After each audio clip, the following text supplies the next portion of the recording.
The Tyre Sensors Not Detected warning on your dashboard indicates a communication failure between your car's tire pressure monitoring system sensors and the receiver module. TPMS monitors tire pressure to prevent accidents, improve fuel efficiency, and extend tire life. There are two types of TPMS. Direct TPMS uses sensors inside each tire to measure pressure and temperature, and indirect TPMS uses the ABS wheel speed sensors to estimate pressure changes. Ignoring this warning can lead to uneven tire wear, potential blowouts, and reduced vehicle handling, emphasizing the need for proactive maintenance.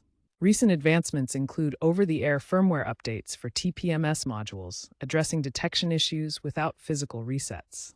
Hybrid solutions combining direct and indirect methods are also emerging to improve reliability.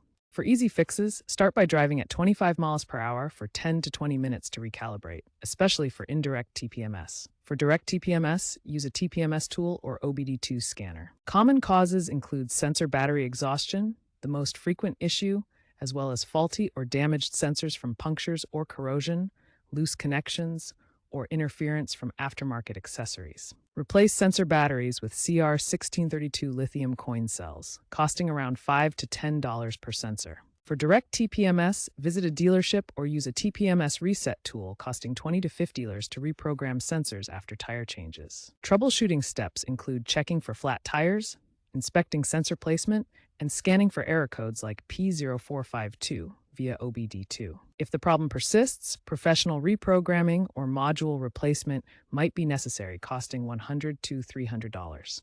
Keep in mind that regulations from bodies like NTSA and Euro NCAP mandate TPMS in nearly all new vehicles. Trends show integration with smart vehicle technologies and potential for solar-powered sensors, reducing battery replacements.